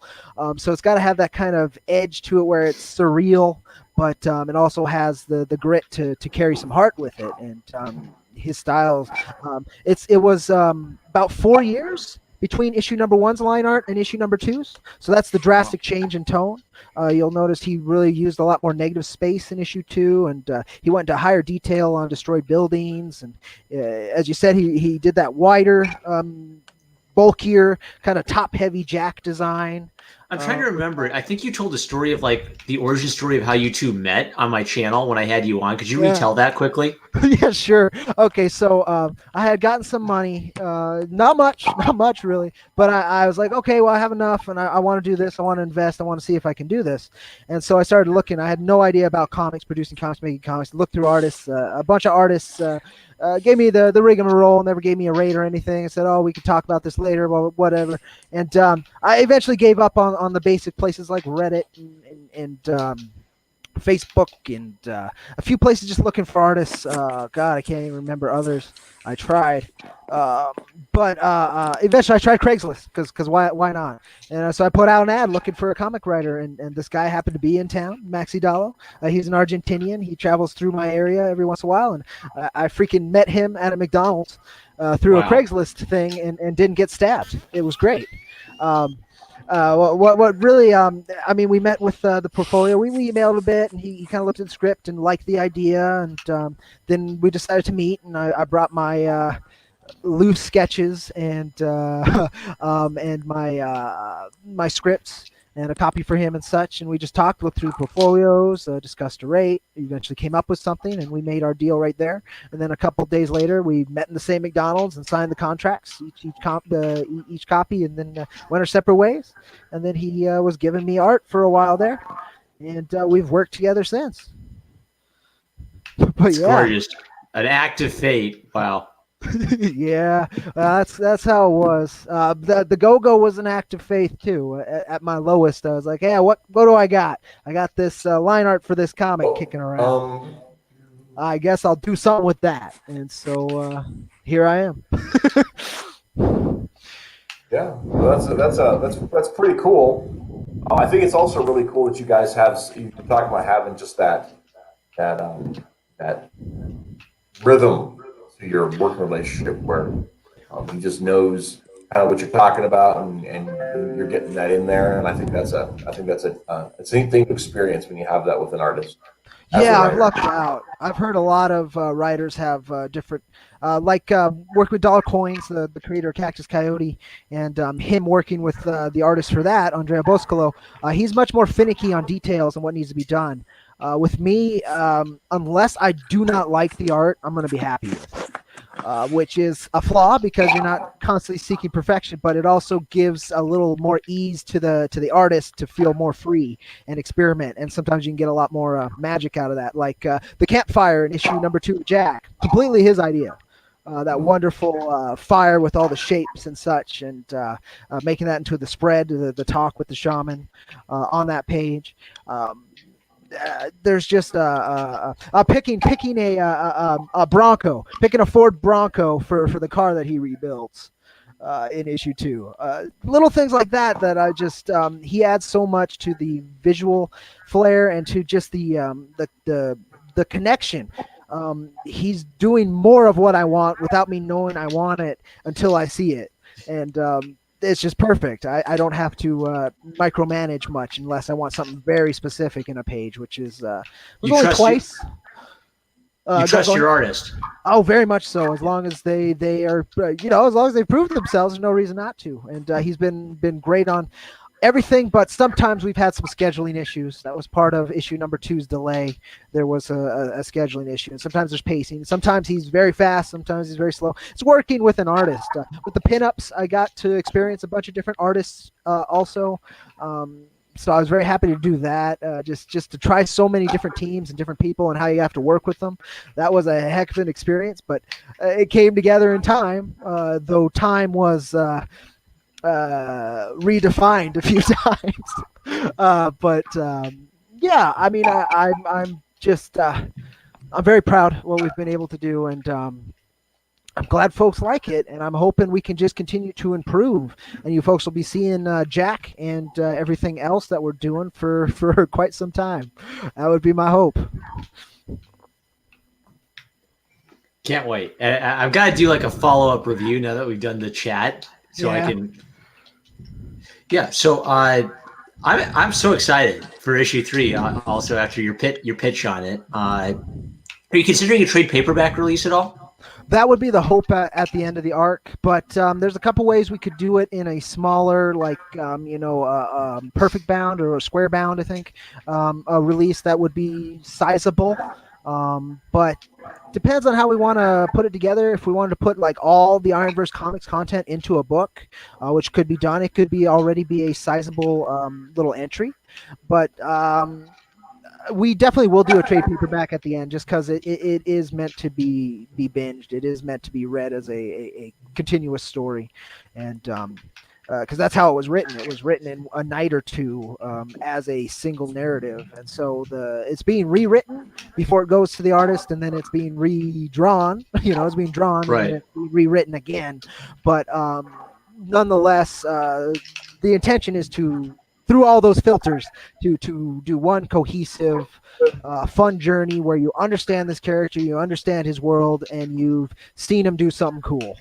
And I think that's all you really need to do with most of this. And I'm hoping, honestly, to make folks think too. But that's attached lower end to delivering some entertainment, some good looking visuals, and a story you can't get outside of indie comics. Have you considered doing like a Doug Tenapple style beautiful hardcover as a stretch goal? Oh man, I think I would have to talk to Wicked and the printers if they could do hardcover. They get prices, because I know hardcover is it would be a heck of a stretch goal needed. But I've heard that's the independent comics killer who's doing the hardcover. Yeah, that's what I've heard too. So if we could get that kind of cash, then absolutely, that's what I would want. I love a gorgeous, let's go for gusto, leather bound, etched, maybe hand painted, individual issue for each backer. But the cover needs to be leather bound and branded. Branded. Ooh, that's neat. That would actually be cool. Yeah. Yeah. So no, something like that. Absolutely. I'd love to. And the sky is the limit. Honestly, you can do anything as long as you have the funding and the will to get it done. And we've got half of that. But I'm from the genuine wild old west, so I've actually been to brandings and stuff. So you got to do it branded. Oh yeah, no. I live down in New Mexico, northern New Mexico. We've got the old Santa Fe Trail goes right through here. I used to work down there actually. During summers I work down there with ballooning. We do flights in and out of a gorge that the Santa Fe Trail goes into. But it's cowboy history, if you guys can't tell, and native history too. Taos has the oldest pueblo in the United States, the oldest continuously lived in structures in the U.S. It's part of it's a big part of it. That's why it's got that Western tone. Why it'll always have that Western tone. It's a big chunk of what we're trying to do, and I think it carves a niche that is underserved these days. Yeah, I think so. And I think one of the things that I really love about it is just how it's the seamless of the Western and the sci-fi and the post. And it doesn't feel like you're forcing things together. It feels like something that naturally grew up out of it. I was told, I forgot who I was being interviewed by. Oh no, I didn't. George Alexopoulos of Mary Sue. During our interview, he had brought up that there was George R.R. Martin had two thoughts on how people build and write stories and worlds. Is that one is a gardener and one's an architect. And I'm a gardener. I think that's what helps my worlds feel cohesive, is because I put things in them and then think it through how it would grow. Whereas architects want a specific growth and more direction. And so you'll get better plots out of architects, if you ask me. But you won't get the breadth in a very big world. If you're keeping it in a small world, you'll be fine. Like a single detective story or something. But I don't know. I try to bring that. I try to grow the world more than build the world or control the world.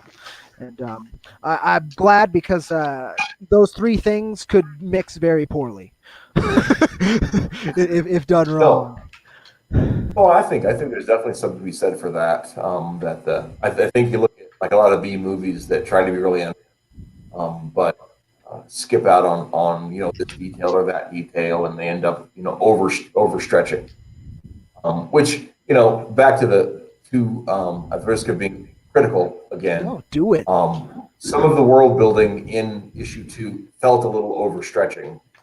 Yeah. But I don't think they're things that are unfixable. You know what I'm saying? Yeah, no. Within the context of a larger piece. There was somebody who had brought up the discussion with the shaman, and when he's kind of Jack's rolling up his smoke and he's discussing the Anu Confederation and their history. I could have, and what he would have liked to have seen is a panel or two of that history, a shorter flashback instead of the bigger ones, which I do. That way you'd have some visual to go with what he's kind of going with. But what we did is we just kept it a fireside chat while he's rolling up a smoke. Because part of it is I want the Anu Confederation, when you first really see them in issue 3, I want to leave an impression, a specific impression. You can see them a little bit in Cactus Coyote, and you get the same impression, but not as heavy as the one I'm going to put in.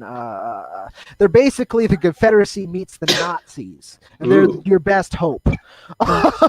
So they're not, it's the 40K thing, except with a Western overtone. And really, there's a very specific impression I have to leave to differentiate. So that's why I avoided that and that. But I could see as a way of padding out that exposition, of making it more of a journey than just reading or just listening to Jack just talk about why is he talking about this. He's just spewing something. That would be a way to do it. But again, pacing is a hard thing. I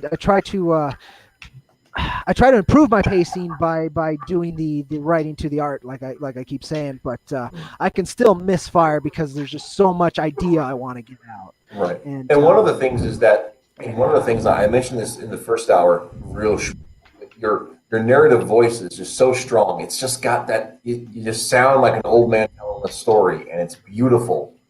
But sometimes there's a little bit of a lack of precision that comes with that left me, because I love world building, left me saying, there's a missing piece here. And maybe it's on purpose, because maybe there's something coming in issue 3 or 4 that's like, this is really want to, like you're talking about the alien force being revealed as a in a moment that you got to see there. And okay, I'm interested in checking out that. Yeah, it involves the sheriff as well, who I kind of just throw at you in issue 2 also. She's very important to the I can tell there's something for her. She looks really fun. There's a lot of dynamic. She's probably the closest person to Jack, and you'll get a lot of dynamic there. But really, it has a lot to do with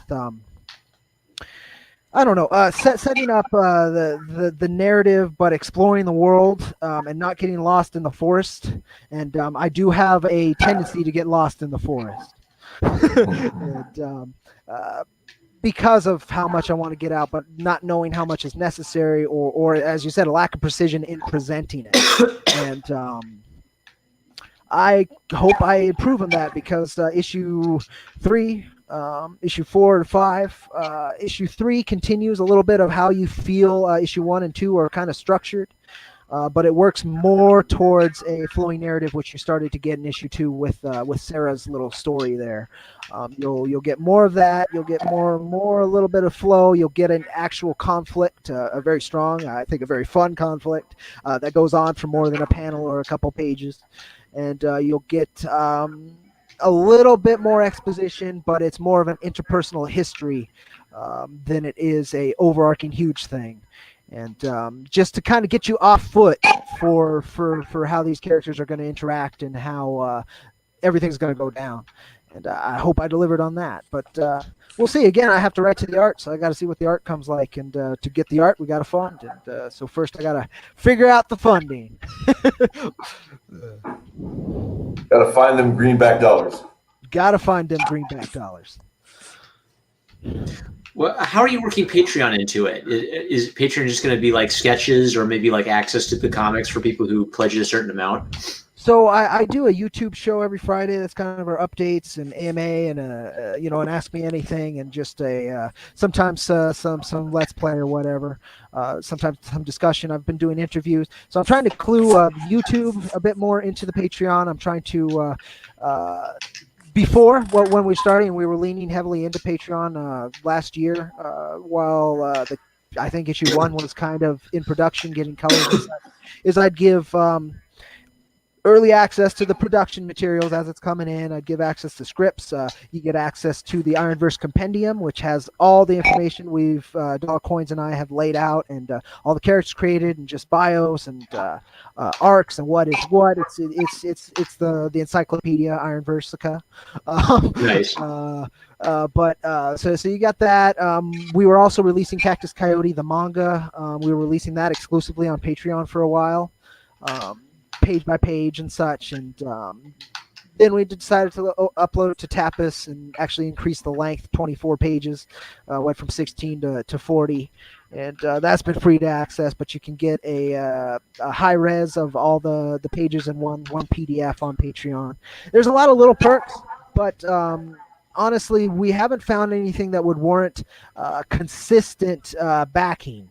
And that's been the issue. I mean, everything we offer that is kind of a consistency is free, so there's not much of a reason to do it.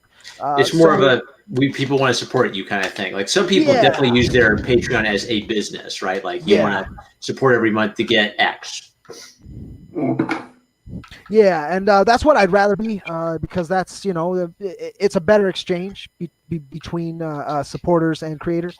But I'll take whatever we can get. But I need to rework it a lot. There's the tiers need to be reworked with colored art. The everything needs to be reworked now that issue number 2 is done. And Cactus Coyote, I have a lot more to show off. I have a lot more that really can connect with people and make a better impression. And issue would be trying to figure out what to really incentivize people to join for, even for like $1. We were offering pretty much everything. And right now I have some silly things like getting yourself in the comic down the line as a background character. We were doing that for Cactus Coyote as well. You could get yourself in both comics. A lot of little ideas, but we haven't hit it. We haven't hit what people would do it for, and hopefully we'll figure that out. Until then, the campaigns, it's been interesting. We made the Cactus Coyote campaign much more professionally than last year's Jack Irons campaign, which is a lot of interestingness. Like I had to, since we didn't actually offer a physical tier, we had to collect all the mailing addresses personally, and little things just that we were able to adapt and was fine, which I loved. It was playing some old West rules with how you run an Indiegogo, but and we've been able to deliver on it too, which is just great. But so there's a lot to learn. It's a lot of trial and error. It's a lot of patience. That's been the last couple months, has been teaching patience, and I'm gonna have to keep being patient and keep grinding at it. And I'm hoping folks enjoy what we're doing and give us feedback and engage. That's how we'll stay afloat and stay relevant and stay productive. All right. Well, thank you, Jack, Cody. That's fine. I've been getting both. That's like become your new name. You're Jack Irons. I'll take it. It's not so bad. There's worse things to be. There are worse things to be. That's true. You could be a pretend cartoon dog. That's true too. No, I kid the people I care about. Kid the people. I just kid people altogether. But anyway, thank you so much for coming on. I had something cut out. Were you talking to me? Oh yes. I made fun of you being a pretend cartoon dog. Gotcha. Yeah, I heard it cut out, and then I heard dog, and I thought, oh, am I being referenced? Yep. Cody. I'm sorry. I'm getting 2 for 2. I just prefer to think of it as I'm the diversity of comics Twitter. Like I have a handicap because I have to type everything with these paws. It's true. We should give him a break. Oh my god. If you were on Twitter enough where you had that level of typos, that would be the perfect excuse. Yep. Oh boy. But oh my goodness. Why is my phone going crazy?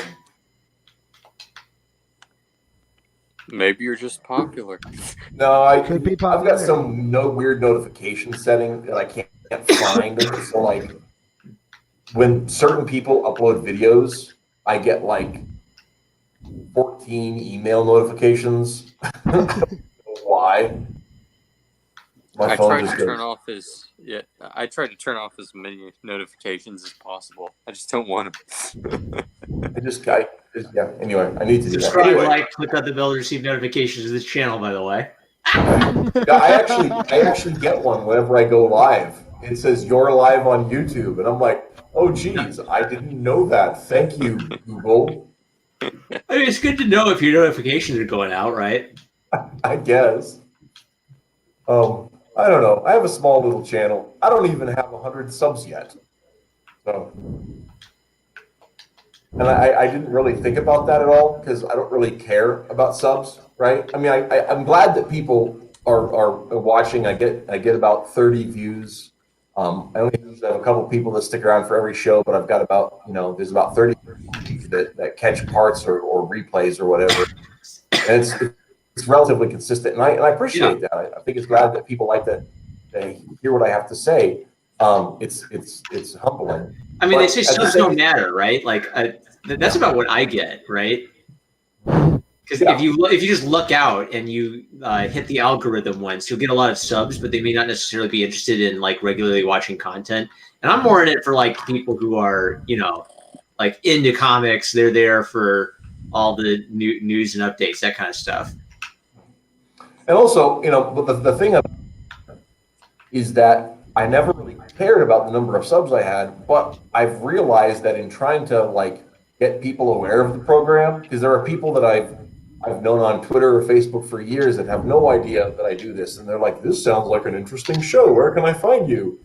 My channel name is this obscure group of letters that it's really hard to find. And I don't have a particularly unique name. So when people try to look it up on Twitter, they find a bunch about that Welsh actor and a couple of poets, and down on page 2 is me. And so, so one of those things where like if I got to 100, then I can change my name to something that I can tell people, oh, look this up. It's my channel name. So 23 people would help other people find the show. There we go. Sub to Matt. Help us. Would you change it to the Mattriarchy, or would you change it to something else? I think I'd probably be Rhys, or I'd probably be Rhys MD. What, like not Ideal Comics? Like the Mattriarchy is a great name for a show. Even if it's just like one thing you do. Yeah. But this is the Ideal Comics. We have actually our own page where we stream our stuff, and so that'll be that. The Mattriarchy is just one thing. I also do art streams and rants, and I have a channel that I started for doing news that I'm probably going to just move the content over here. That's called they're longer form reviews that are I was calling Comics RX. It's like prescription because Nice. I am of course an MD. Matthew Nice. Dean. I'm an MD, so the comics doctor. The shtick I was working on. But yeah, so that's I don't have any building a giant YouTube channel, but I do really enjoy having people on and talking comics and talking story and talking the theory of meaning and everything. Next week is actually I thought it was 2 weeks, but I double checked my notifications and it's Dan is coming on to talk Star Wars. Nice. Nice. So Dan Sakharov is so tune in if you guys are interested in hearing that Dan and I complain about Star Wars for an hour or so. And actually, it's not. I don't think we'll just complain because we were talking. A lot of what we're talking about is why we felt it was meaningful. And I little pocket of my Star Wars story. I didn't start watching Star Wars until I was 19. I didn't see. Yeah, I didn't. Well, I guess I was 18. But I didn't see until I didn't see Star Wars until December or maybe November of 1996. Okay. So just that winter before episode 4 was special edition. Right. I had a I buddy love in how my dorm. special edition is turned into a verb thanks to George Lucas. Oh, that's also a Gen X thing. Anything can be a verb. That was a. But it takes some work. Anything can be a verb, but it takes some work for you to actually turn it into a verb. You gotta mess up royally. Yeah. So yeah, but so there was a talk about all of that next week. But Cody, thanks for coming on. I really appreciate that. I love the book. I'm anxious to see where it moves next. So there you go. That's the story. Well, thank you. Well, thank you for having me. Thank you guys for taking a look at the book. Thank you for backing the book. I'm glad you guys enjoyed it, and I'm hoping you'll enjoy whatever else we can muster here in the next couple years. I'm hoping we're gonna be doing quite a few more, and I hope you folks will stick around and have harsher criticism down the line. Okay. Not if you guys keep making it so good. Yeah. I mean, and at the risk of defending my cruelty, let's be honest. The first one was a great introduction to the characters. I felt the past live pacing was helped introduce the spirit and the sadness and the determination of Jack. The problem I can see people, are wanting constant action, maybe left out, but then I'm not sure this is not an action book. This is Jack not. Irons will have it, but it's a psychological kind of spiritual exploration piece. The philosophical piece is more to it, and so if you go in expecting that, you'll get a lot more out of it, I think. Well, and in the nature of westerns, if you look at the spaghetti films, the Fistful of Dollars, the Shane, Shane, even the Magnificent Seven, they have to balance fast-paced action to slow-paced internal struggle because that's the nature of the genre, right? Very true. You even get that in McClintock. You don't notice it quite as much because there's so much, fast talk and dialogue there. There's still a lot of the existential stuff that's playing down in the background. So I think that if somebody is complaining about that, I think they might not just be Westerns people. You know what I mean? That's the thing too. And then that's the thing too. Some people like their science fiction without so much Western, but I don't. I mean, the pitch that sold Star Trek was rawhide in space. Yeah. So. Yeah, I made that into one Iron versus taglines. We're putting the frontier back into the final frontier.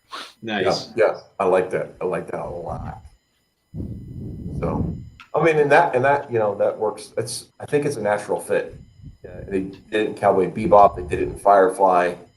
You guys are taking that, and the playing it with even more existential is fun too. I just like it. Oh my goodness. Did your glasses just break? Well, okay. So yes, but not. This is great material. This is why people tune into the show to watch me fumble. I'm really cheap because I used to be very, very poor, and now I'm only moderately poor. But I bought these glasses 10 years ago, and it's the second set of lenses I've had in them. But they're still light in the frames, but the brazing where the nose piece connects has worn out. apart and then slide back into place. And I need to just affix it with some super glue, but I haven't done that yet. And my wife says I need to just buy new glasses, but as long as these keep being able to be fixed, why? I got them for like 140, and I'm just not convinced I've gotten every penny out of them yet, So that's a good chunk of money. I get that. Think of all the comics I could buy with that $140. Yeah. So, but yeah, I have weird priorities. So, let's wrap up though. Cody, thanks for coming. He's the guest of honor.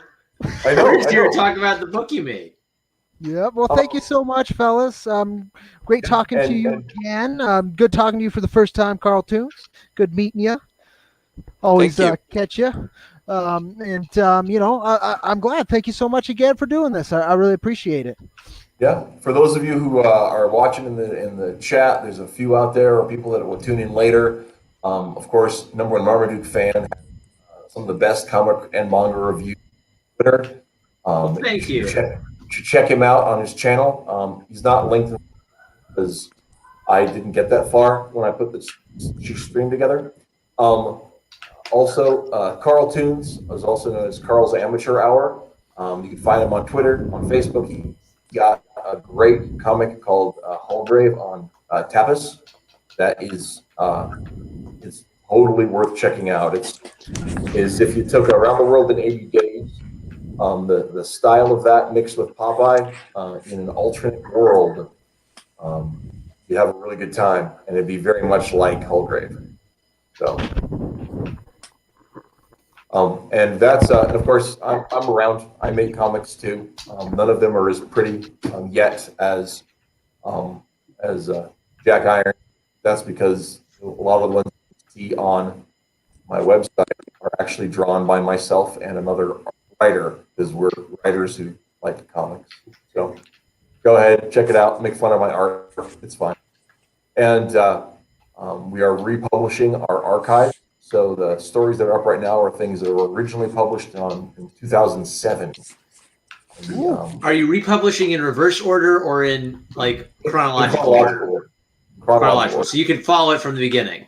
Yeah, you can. The stuff that we are actually coming up on our anniversary, the 3rd of January 2006. The very first page went up, and the first 9 stories are up right now, and we'll be doing. We're going to be having a filler stuff coming up this weekend, and then next weekend we're going to be doing the 10th story, which is called Disco Inferno. So that's the whole, and we have that story's nuts. We have our history our world has an alternate history where this little spoiler, in the late 70s, disco became massively popular in our world, but it was actually a front for a mind-controlling cult called and Scientologism's Scientologism? Scientologism. Scientologism. All right. Ooh, intelligence. And Scientologism's main face and #1 prophet was a supervillain called Disco King. And years later, one of his acolytes gets up to some trouble in the year 2000. And so that's all of our stories are set in a fixed timeline, and Forces starts in the fall of 2004 and will end in the spring of 2006. Because it's the junior and senior year of these characters, most of these characters.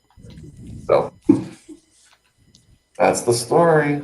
So check it out, and that'll be next week's update. Tomorrow we're going to be having a short story and then a series of adventures. Just check it out. I don't know that I can even explain all of it. And so Thanks for tuning in, everybody. I appreciated you being here, and it's been great for everything. And we're just going to sign off. So have a good night, guys. Adios. Take care, folks.